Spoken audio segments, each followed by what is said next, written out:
The skies above North Vietnam erupt into the fiercest air combat of the war. Brutal supersonic dogfights.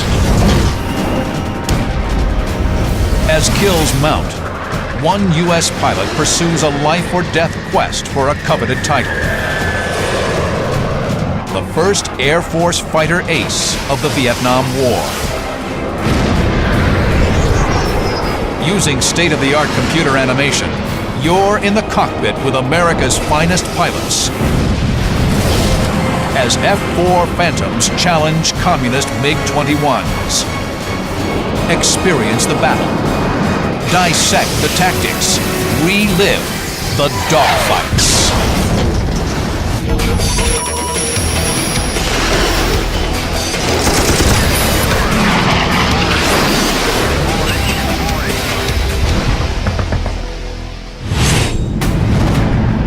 April 16, 1972. American combat forces have been committed to the fight in Vietnam for 8 years. Today, 4 U.S. Air Force F-4 Phantoms, call sign Basco, orbit 18,000 feet above Laos. The Phantoms are waiting to escort B-52 bombers into the heart of North Vietnam in a dramatic escalation of the air war. But there's been a mix-up. The B-52s are still on the ground, and the Phantoms are burning fuel at a rate of 150 pounds per minute. To reduce drag, Flight Leader Fred Olmsted orders the Phantoms to jettison their empty centerline fuel tanks. Still, the reduced weight won't buy enough time. Phantom pilots know that there is nothing that you can do in a Phantom to save that big, beautiful aircraft and burn all the fuel you got. We had to make a decision. Olmsted has 2 choices. Wait for the B-52s and risk running out of fuel, or use their fuel for the flight's secondary mission, hunting for North Vietnamese MiGs. Olmsted chooses the MiGs, the Blue Bandits. He turns the Phantoms 180 degrees. Basco flight is now on the prowl. Flying number 3 is Olmsted's good friend, Dan Cherry. Fred makes a turn and heads right for Hanoi. And we start pushing the power up and picking up the speed. And we cross that border into North Vietnam. Almost exactly at that precise time that we ingressed into North Vietnam from our orbit in Laos, my backseater picked up 2 Blue Bandits.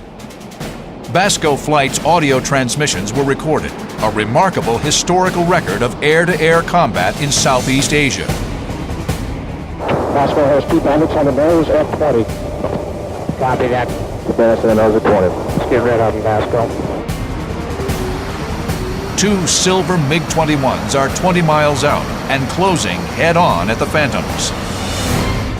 Olmsted isn't backing off. He orders Basco flight to stay on course. They marched right down the radar scope from 18 miles to 12 miles to 10 miles to 8 miles. I didn't see them at the time, and Fred said, "There's 2 silver MiG-21s there, Dan." And I said something really clever and smart like, "Where?" The MiG-21 there, Dan. Dan. No joy. 2 Blue Bandits just went by us. And that's when the fight really started. Olmsted and his wingman give chase. He rolls his F-4 Phantom into a climbing turn and swings around 180 degrees. Olmsted and his wingman are maneuvering to get above and behind the Bandit into a firing envelope. Cherry and his wingman stay in trail, protecting Olmsted's 6 o'clock. Then, Cherry spots a 3rd Bandit, a camouflaged MiG-21, ambushing Fred Olmsted from behind. We've gone through about 90 degrees of turn when my wingman, Greg Crane, spots the camouflage MiG right off of our nose. The North Vietnamese have set a trap, and Flight Leader Fred Olmsted is the target. The stage is set for a legendary dogfight. A battle on the cutting edge of a dramatic turnaround in the Vietnam Air War. Americans are in the skies above North Vietnam for the first time in 3.5 years. In October 1968, seeking to de-escalate the conflict and bring the North Vietnamese to the conference table, then-President Lyndon Johnson declared bombing off-limits above the DMZ, separating North and South Vietnam. The North used the bombing halt to build up its military capability.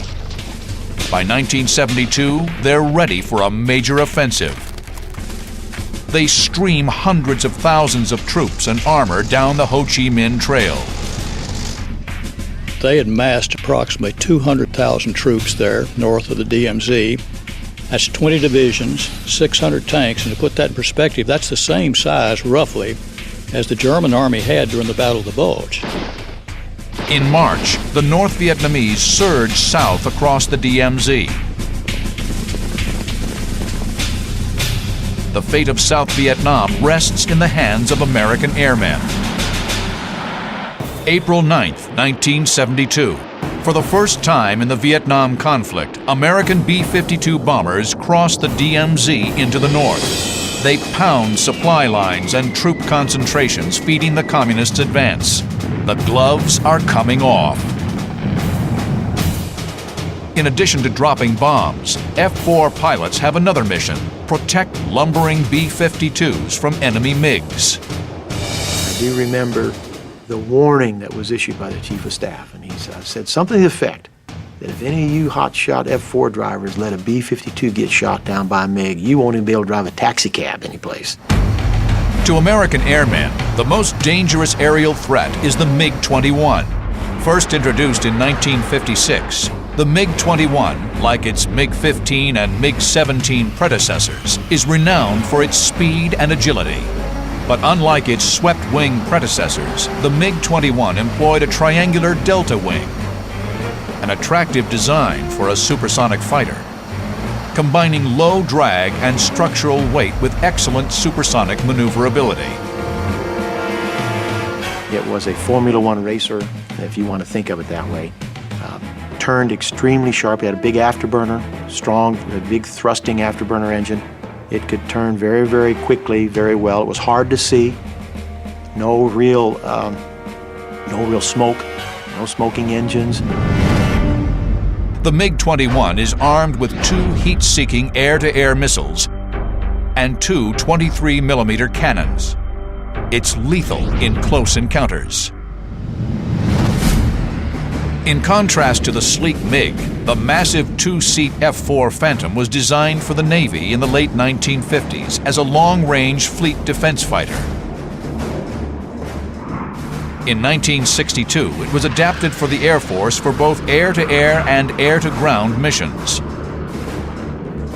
The Phantom was armed with 4 long-range radar-guided AIM-7 Sparrow missiles and up to 4 short-range heat-seeking AIM-9 Sidewinder missiles.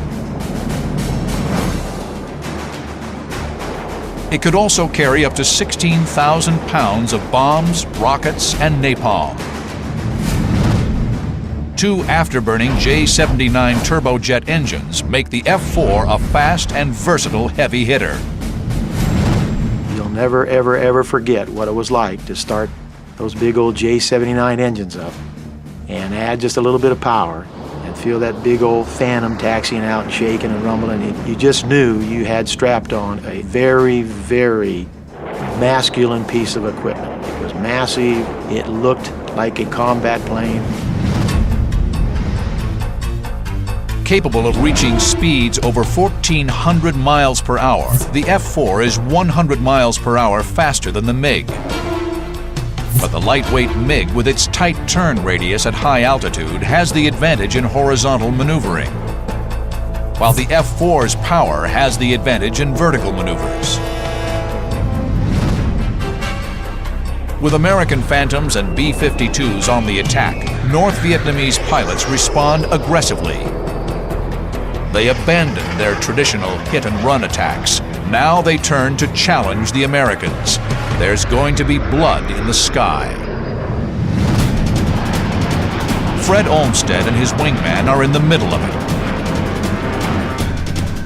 they've fallen for a trap and chased after two silver MiG-21s.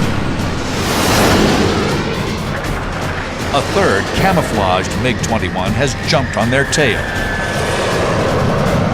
MiGs sometimes used camouflage paint schemes for this kind of mission. Staying low with camouflage made it virtually impossible to see him when we're looking down in the jungle. The silver MiG-21s are here. Olmsted and his wingman are here. The camouflaged MiG streaks in on their tail here, but he doesn't see Dan Cherry right behind him on his 6 o'clock. Cherry and his wingman streak forward and engage the MiG. I rolled out, saw him, and just headed right for him. And he broke left and went right into a cloud bank. 140 in the cloud, Ben. On our nose, Ben. Reverse back to left. Okay, went in the cloud. Going into a cloud in North Vietnam is a scary proposition. I'm thinking, man, I don't want to go in that cloud, but I was not going to lose this opportunity either. For American airmen in the hostile skies of Southeast Asia, an innocent-looking cloud can be a death trap. Vietnamese radar operators can track the F-4s through the clouds to launch surface-to-air missiles against them. The F-4s can electronically detect a SAM launch, but can't visually avoid the missile. There's also the danger of mid-air collision. Cherry and his wingman know the risks involved. The American airmen are enveloped in a gray, foreboding mist, but the F-4s press the attack. April 16, 1972. American airmen are in the skies of North Vietnam for the first time in 4 years. Dan Cherry and his wingman Baby Beef Crane have chased a MiG into the clouds.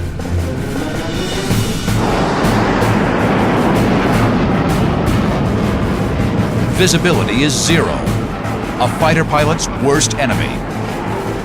The pressure is much too intense. Cherry aborts. I couldn't stand it any longer, and I said, I'm not staying in this cloud any longer, MiG or no MiG. So I'd look all around, and my wingman confirmed his position. So the feeling then was, we've lost this guy.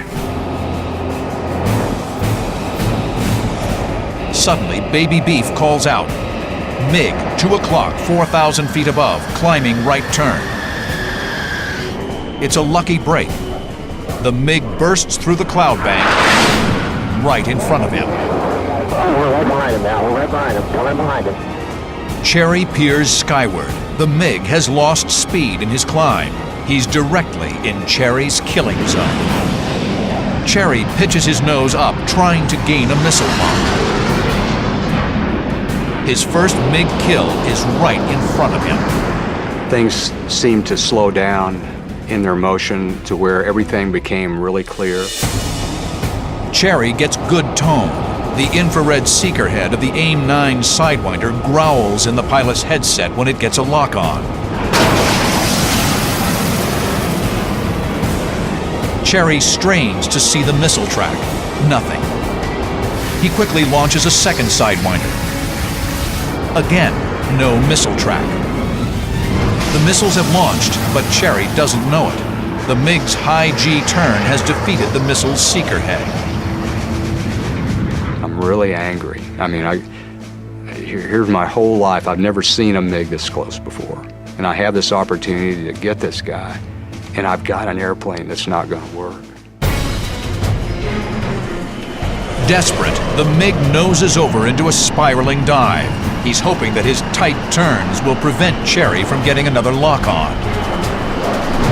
Cherry and his wingman kick over into a diving chase. From 25,000 feet, the three planes hurtle toward the ground. The Americans have the weight and thrust advantage. Baby Beef has nosed ahead in the dive. Cherry clears him to take the lead, rolling to the outside, making way for his wingman.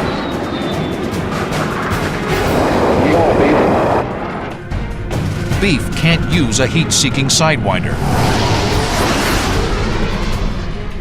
The MiG's turning too tight. He knows it can't lock in a high G turn. He fires a radar-guided Sparrow. Something's wrong. It drops like lead. Then he fires another one, and it does ignite, but it goes into a huge corkscrew out to the right. Then the third missile he fired, and it was tracking really well. And I thought, man, this is really looking good. Beef's third missile streaks through the sky. Another radar-guided Sparrow.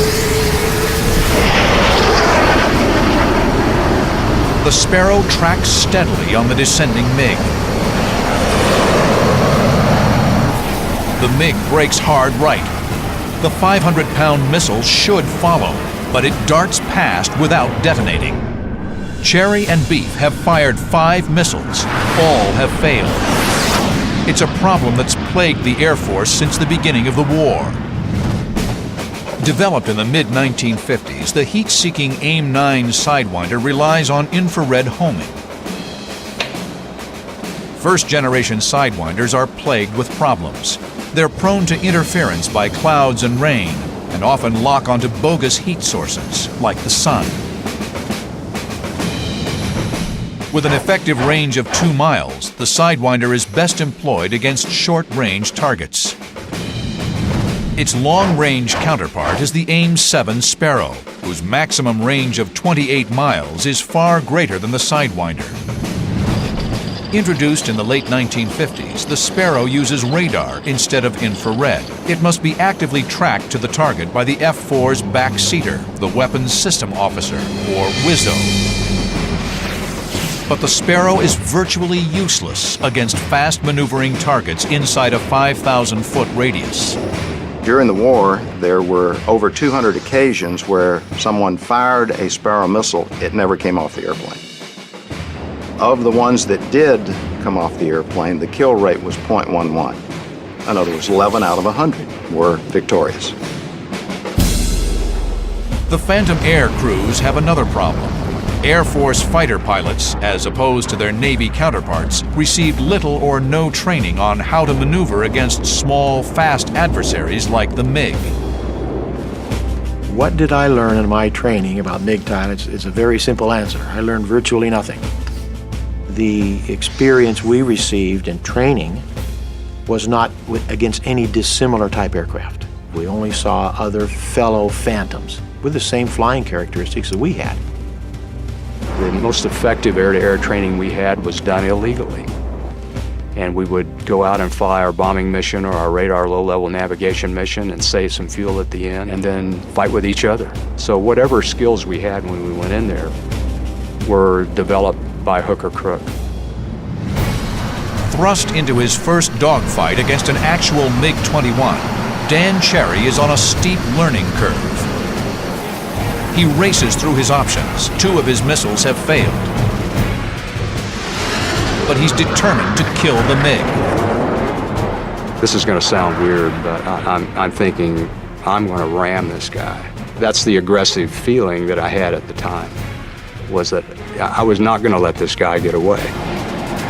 The MiG has lost airspeed in the turn. Cherry and Beef pitch up and roll vertical to keep from overshooting.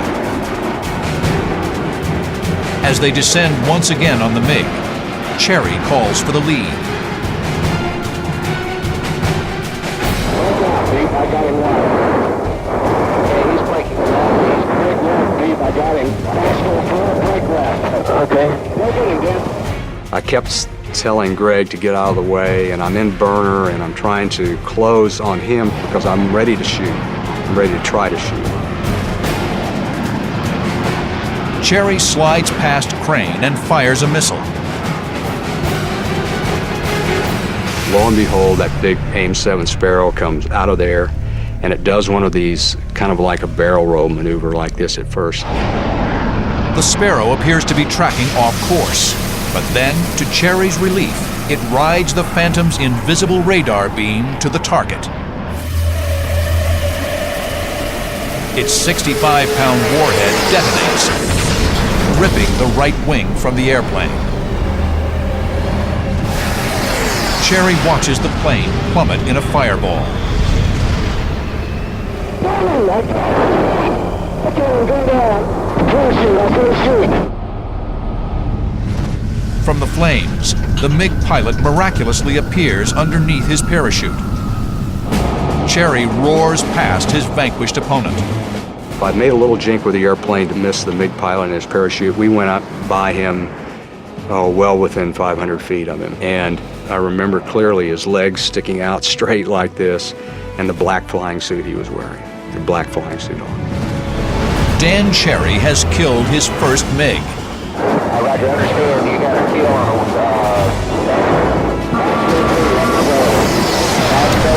Roger. But the fight isn't over. 10 miles away, Cherry's good friend Fred Olmsted is chasing down 2 enemy MiG-21s. He's in for the fight of his life.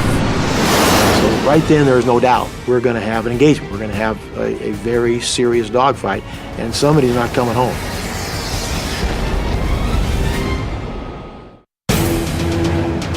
April 16, 1972. F-4 Phantoms are dueling communist MiGs in the most intense dogfights of the air war. Fred Olmsted is on the tail of 2 MiG-21s. The enemies streamline their fighters for battle. I then remember distinctly seeing silver objects coming down in front of me, and they pickle their centerline tanks. Then, unexpectedly, the lead MiG rolls inverted, diving earthward. And he was gone.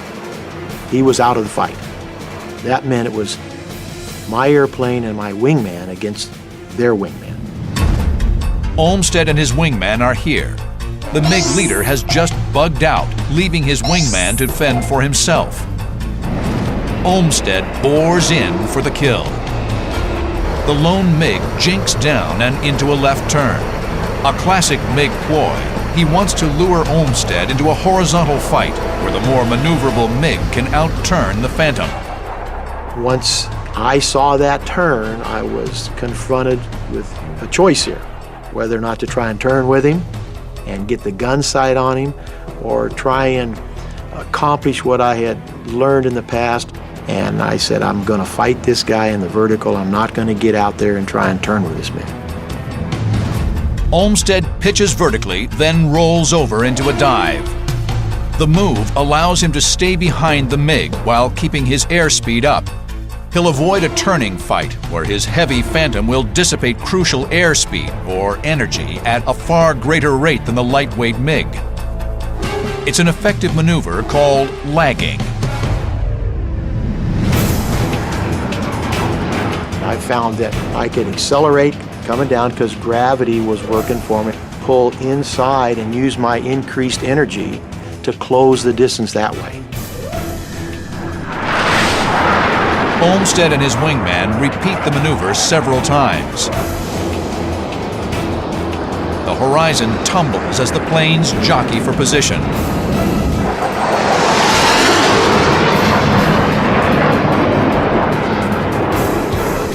Losing sight of his attacker, the MiG reverses his turn to reacquire visual contact. But the reversal slows him down and allows Olmsted to close within missile range. Olmsted's radar-guided AIM-7 Sparrow gains lock. Olmsted fires. The missile streaks toward the MiG at twice the speed of sound and plows through the MiG's right wing. Incredibly, the MiG keeps flying.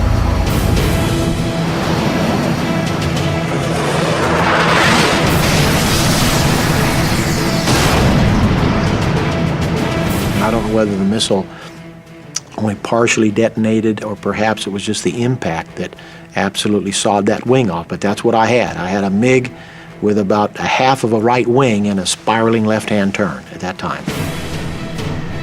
Olmsted presses the attack. He fires a second missile. It doesn't track.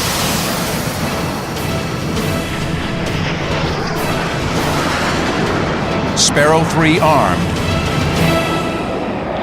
missile away. It hit him right in the top of the canopy, right through the canopy, and then I got a pure, absolute explosion because the airplane just exploded. It looked like two miniature nuclear fireballs, actually, and it just spiraled right down in front of us. Red ground, Pasco 01. Let's grab those. Scratch number 821. Fred Olmsted has kill number 2 for Basco flight. What began as an aborted B-52 escort mission has resulted in 2 confirmed MiG kills. In 1972, the North Vietnamese have less than 60 MiGs in their Air Force. Thanks to Fred Olmsted and Dan Cherry, they've lost 3% of their fighters. On the ground, the determined North Vietnamese continue their offensive. In May 1972, the bombing campaign intensifies dramatically. B-52 sorties are doubled, from 1,500 in March to over 3,000 in May. F-4s are employed for bombing strikes and strafing runs against North Vietnamese infrastructure and troop positions. The massive new aerial offensive is called Operation Linebacker. There were much greater numbers of aircraft involved. It was a massive campaign that probably did more damage in 2 weeks than the rest of the damage done in the entire war in North Vietnam. The strategic objective is to both blunt the North Vietnamese advance and to bring them back to the negotiating table in Paris. There's a renewed sense of purpose among the American airmen, including Captain Steve Ritchie. After graduating number 1 in his flight training class, Ritchie served his first tour in Southeast Asia in 1968. He then returned to the States, where he became one of the youngest flight instructors in Air Force history. In 1972, he returns to Vietnam. I don't think any of us felt like we could sit here and live this good life here in America while our friends and our colleagues were back in Vietnam.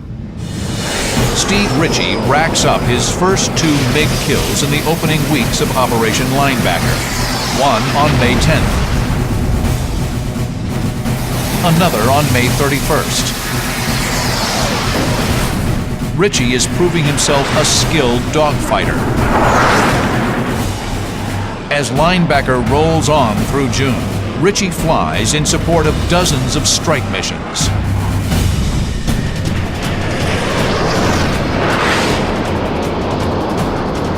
July 8, 1972. On routine combat air patrol, Ritchie will tangle with a flight of lethal MiG-21s and plunge into one of the most astounding dogfights of the Vietnam War.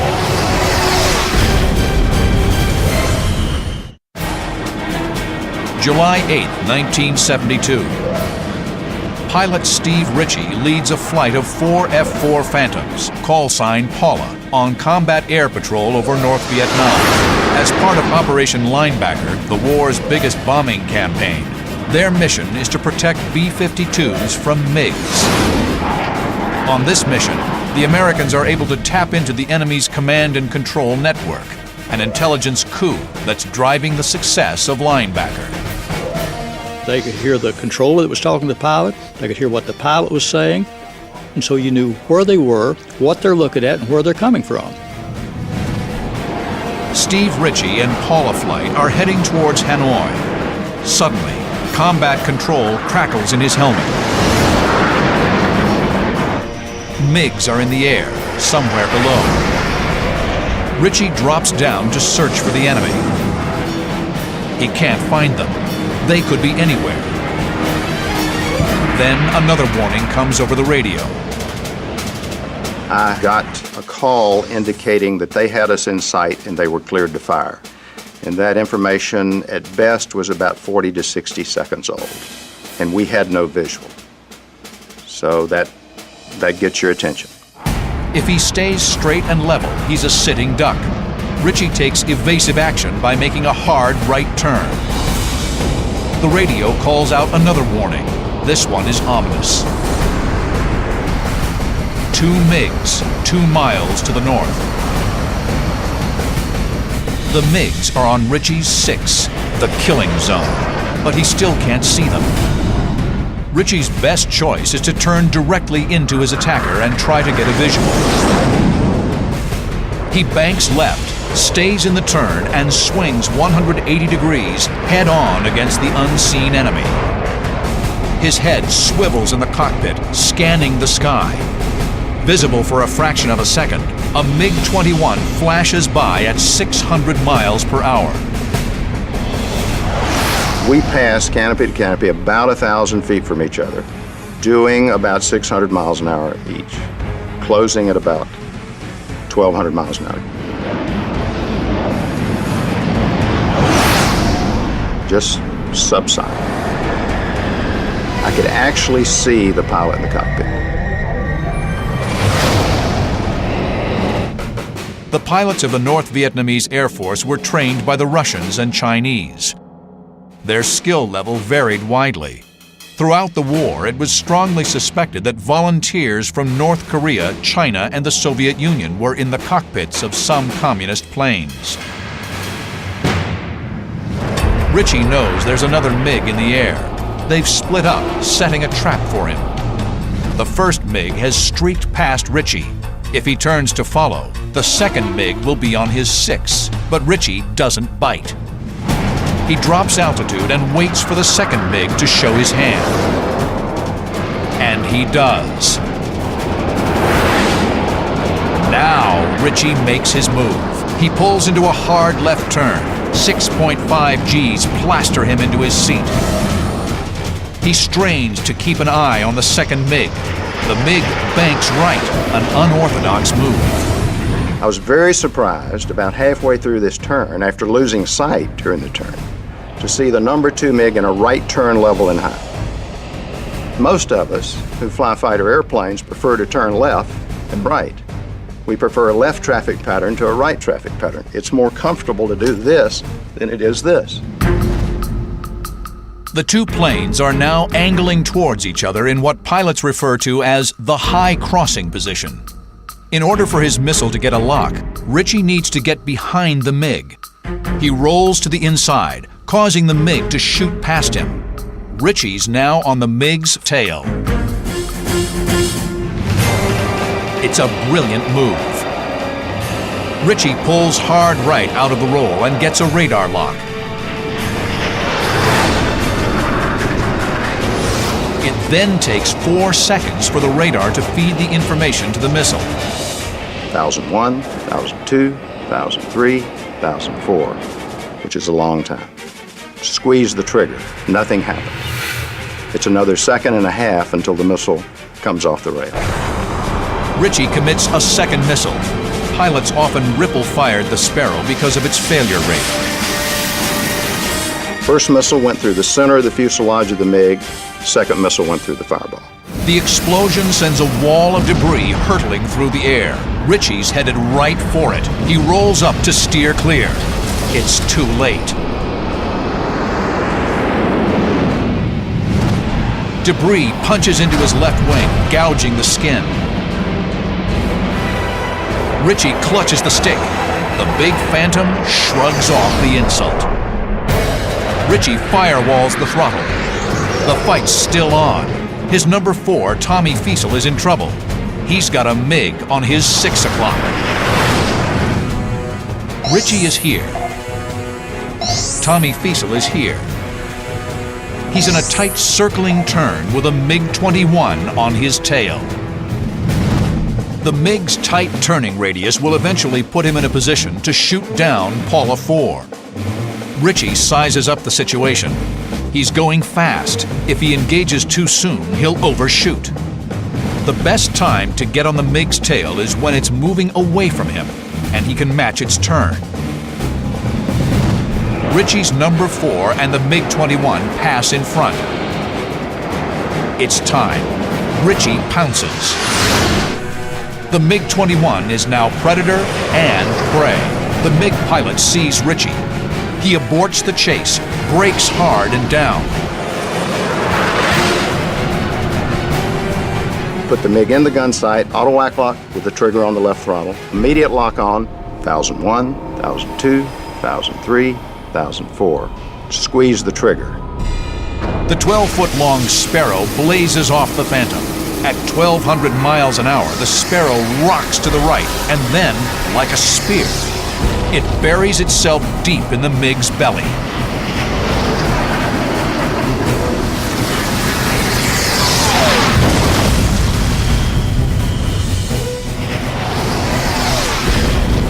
In a stellar display of airmanship, Steve Ritchie downs 2 MiG-21s in just 1 minute and 29 seconds. Everything that I'd studied, learned, experienced, worked for 30 years, all came together and gelled in an instant in time. So it was by far the most perfect mission that I was ever involved in.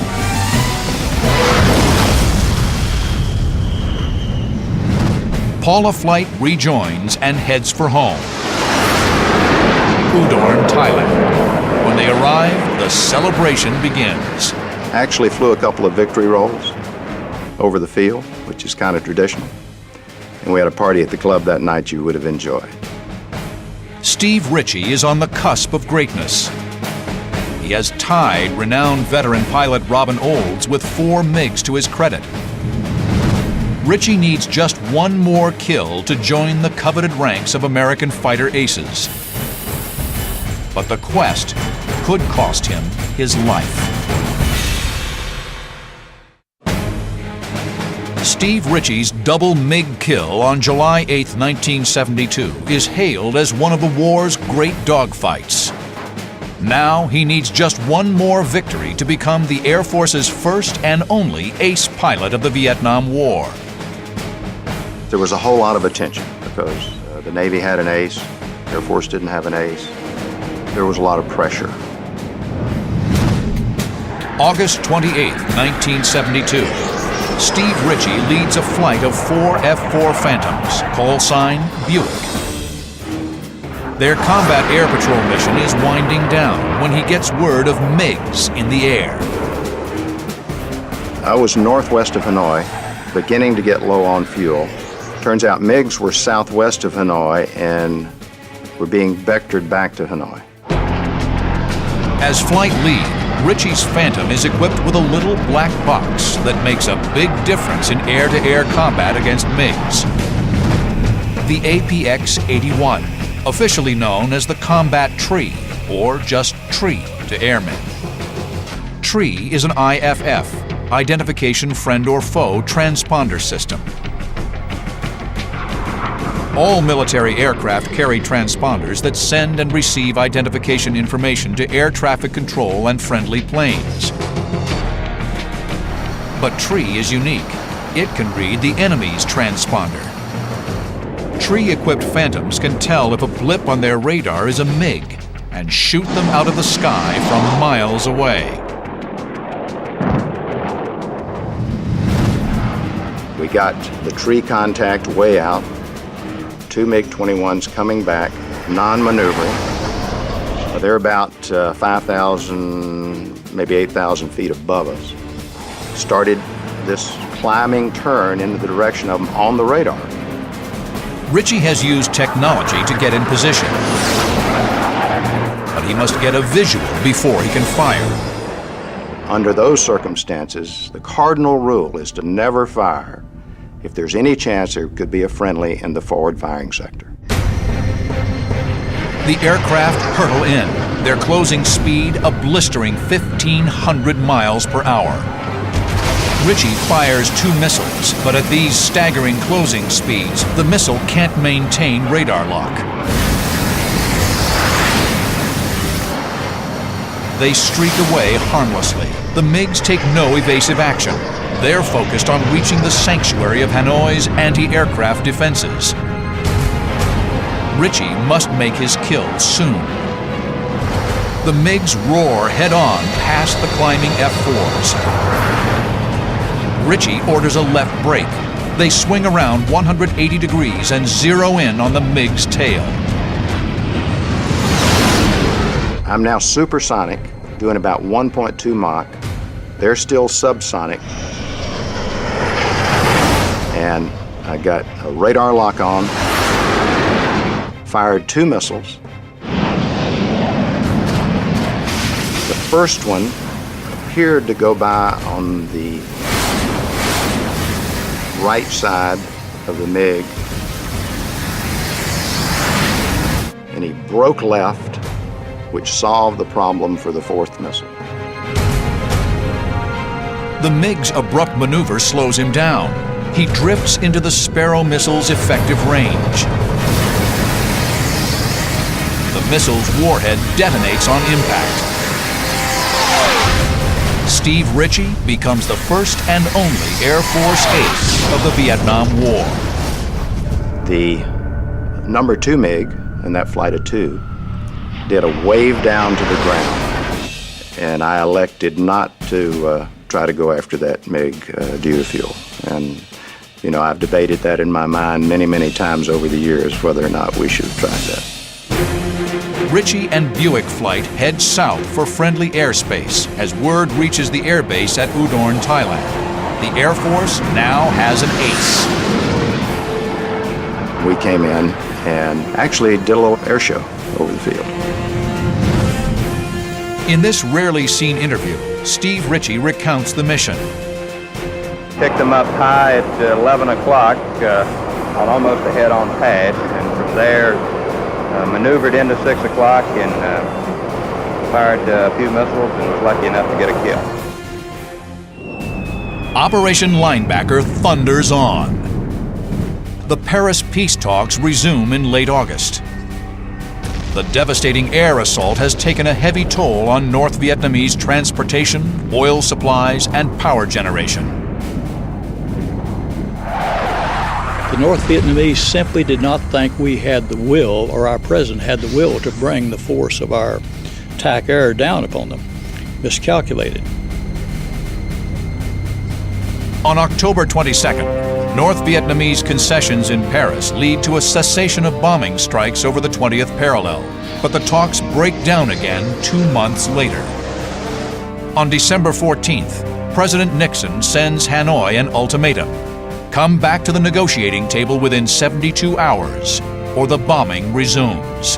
There's no response from Hanoi. On December 18th, Operation Linebacker 2 commences, and B-52s head north. 200 B-52s, half the Strategic Air Command, are committed to the fight. By December 29th, the big bombers have flown 729 sorties and dropped over 15,000 tons of bombs. The North Vietnamese return to the negotiations, and on January 23, 1973, a peace agreement is signed. Thanks in part to Phantom pilots, the war in Vietnam had finally ended. American airmen downed 193 MiGs in air-to-air combat against a loss of 89 of their own. Those of us out on the point of the spear, so to speak, very much rely on each other to get this job done and to survive. So we develop a very, very unusual bond with each other. We had a mission. We worked the details of the plan ahead of time, and we executed it to perfection. And then to have the added bonus of a couple of MiG kills as well is pretty neat experience. Being a MiG killer is a life-shaping event, I would say.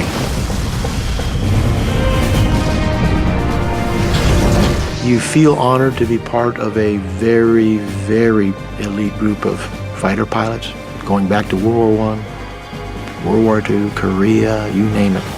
And the men that can claim to have won aerial victories and dogfights, an illustrious group.